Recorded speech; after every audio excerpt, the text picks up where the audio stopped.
प्यारे विद्यार्थियों, आज हम अपने इस ई व्याख्यान में सामाजिक समस्या के बारे में अध्ययन करेंगे।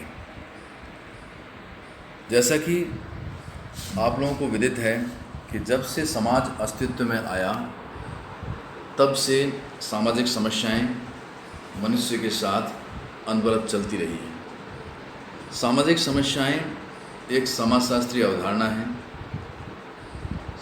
समस्याओं के निदान के लिए व्यक्ति काउंसलिंग हेतु एवं विचार विमर्श के लिए अर्थशास्त्रियों, समाजशास्त्रियों और मनोवैज्ञानिकों का विशिष्ट लाभ प्रत्येक समाज में हर युग में उठाता आया है।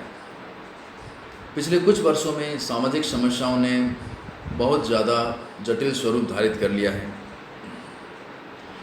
सामाजिक समस्याएं जैसे अपराध, क्राइम, बाल अपराध, जुवेनाइल डेलिंक्वेंसी, गरीबी, पॉवर्टी, घरेलू हिंसा, डोमेस्टिक वायलेंस, बेकारी बेरोजगारी, अनएम्प्लॉयमेंट, मद्यपान, अल्कोहलिज्म, बीमारी, शारीरिक या मानसिक किसी भी तरह की, जैसे हाल ही में कोविड-19 एपिडेमिक जो डिजीज़ स्प्रेड आउट हुआ है पूरे समाज के अंदर, इसने भी लोगों को मानसिक रूप से भी परेशान किया है और शारीरिक परेशानी भी होती है।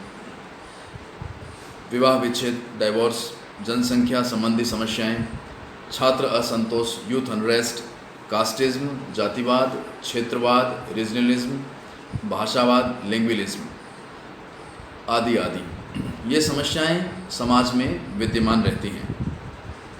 सामाजिक समस्या की परिभाषा में निम्नलिखित 3 तत्वों का होना अनिवार्य है। पहला, ऐसी दशा जिसमें सापेक्षतः आधिक्य संख्या में लोग उलझे होते हैं। मतलब पहली कंडीशन ये है, उस डेफिनेशन में ये तीनों पॉइंट्स में से एक बिंदु अवश्य होगा, एक तत्व अवश्य होगा कि सामाजिक समस्या क्यों है, क्योंकि उसमें समाज के अधिकांश लोग उसमें उलझे रहते हैं, वो उनके लिए उसका वो सामना करते हैं, उनके लिए प्रॉब्लमेटिक है। दूसरा, सामाजिक मूल्य व्यवस्था एवं समाज कल्याण के लिए संकटमय है।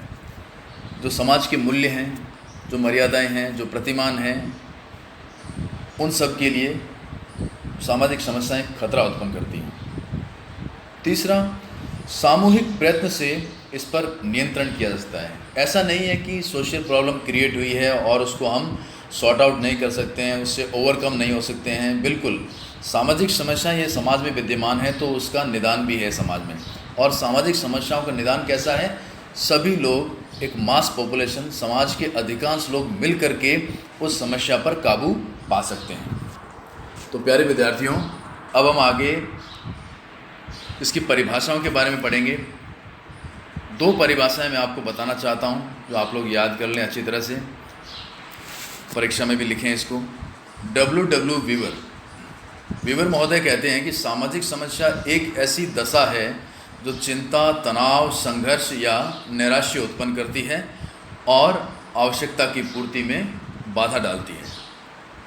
मतलब वीवर साहब ने कहा है कि सामाजिक समस्या एक ऐसी परिस्थिति उत्पन्न कर देती है व्यक्ति के समक्ष कि वह चिंताग्रस्त रहता है, कुछ भी उसे सूझता नहीं है और जो भी वो काम करना चाहता है, जो उसकी महत्वाकांक्षाएं हैं, आकांक्षाएं हैं, वो पूरी नहीं हो पाती है और उनके अंदर बाधा ही बाधा उत्पन्न होती है। दूसरी परिभाषा की हम चर्चा करेंगे, पॉल लैंडिस। इन दोनों विद्वानों की पुस्तकों का नाम सोशल प्रॉब्लम्स है। पॉल लैंडिस कहते हैं कि सामाजिक समस्याएं व्यक्तियों की कल्याण संबंधी अपूर्ण आकांक्षाएं हैं। मतलब मनुष्य का जो जन कल्याण होना चाहिए, समाज के अंदर व्यक्ति जिस तरह से उसका विकास होना चाहिए, उन उसकी जो इच्छाएं हैं, अभिलाषाएं हैं, उन सब के ऊपर कुठाराघात करती है। कौन? सामाजिक समस्याएं। अर्थात सामाजिक समस्याओं को हम उन सामाजिक दशाओं के रूप में परिभाषित कर सकते हैं जो सामाजिक कल्याण के लिए काफ़ी खतरे के रूप में होती हैं, जिनके प्रति एक समाज के काफ़ी लोग जागरूक होते हैं। समाज का एक बहुत बड़ा हिस्सा उनके प्रति संवेदनशील और जागरूक रहता है और निराकरण के लिए सामूहिक रूप से कोई रचनात्मक कार्य या प्रयास करने की आवश्यकता अनुभव करते हैं। मतलब ऐसी समस्या अधिकांश लोग प्रभावित हैं, उसके समाधान के लिए बहुत बड़ी संख्या के अंदर व्यक्ति लगे हुए हैं और उसका निराकरण पाना चाहते हैं। मतलब सामाजिक समस्या को मिटाने के लिए सभी लोग एक साथ एकजुट होकर के संघर्षरत हैं और उसके प्रति वो जागरूक हैं, जो जन कल्याण के लिए, मानवीय मूल्यों के लिए एक संकटमय स्थिति है। अब हम एक बात करेंगे, व्यक्तिगत समस्या और सामाजिक समस्या में क्या अंतर है। व्यक्तिगत समस्या का संबंध और प्रभाव क्षेत्र से व्यक्ति होता है और सामाजिक समस्या जो है वो असीमित है, उसका दायरा बड़ा है, वो समग्रता लिए हुए है, बहुत बड़े समाज पर उसका प्रभाव होता है। व्यक्तिगत समस्या का संबंध व्यक्ति विशेष से होता है, उसे हल करने का प्रयत्न भी व्यक्ति स्वयं ही करता है, लेकिन सामाजिक समस्या का निराकरण करने के लिए सामूहिक प्रयासों की आवश्यकता है। व्यक्तिगत समस्या व्यक्ति के समाप्त होते ही, व्यक्ति की मृत्यु होने पर वो ख़त्म हो जाती है, लेकिन सामाजिक समस्याएं, क्योंकि समाज एक ऐसी अवधारणा है जो अनवरत है, चलती रहती है, व्यक्ति आते रहते हैं, जाते रहते हैं, जन्म मृत्यु का चक्र चलता रहता है। तो सामाजिक समस्याओं का अगर निदान करना है तो उन समस्याओं के निदान के लिए समाज को एकजुट होना पड़ेगा और तब तक पूरा जागरूक होकर के उसके विरुद्ध एकजुट होकर के समाज खड़ा नहीं रहेगा, तब तक वो समस्याएं पीढ़ी दर पीढ़ी चलती रहेगी।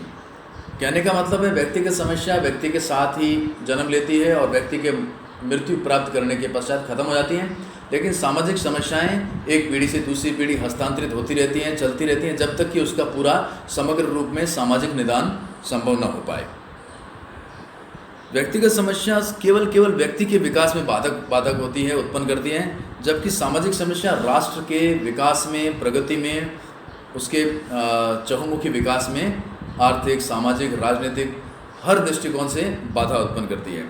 तो ये तो सामाजिक और व्यक्तिगत समस्या में अंतर बताया आपको। अब हम सामाजिक समस्याओं के कारणों पर विचार करेंगे। सामाजिक समस्याएं क्यों उत्पन्न होती हैं? मोटे तौर पर कहा जाए तो सामाजिक समस्याएं सांस्कृतिक विलंबना, सामाजिक विघटन और सामाजिक परिवर्तन के कारण ज़्यादा होती हैं। जब कोई समाज के अंदर सडन चेंज आता है, व्यक्ति उसके साथ साम्य स्थापित नहीं कर पाता है, और जब साम्य उस परिस्थिति के साथ पैदा नहीं हो पाता है तो वो समस्या का रूप धारित कर लेती है। रॉब तथा सेल्जिक ने सामाजिक समस्याओं के 5 कारणों का उल्लेख किया है,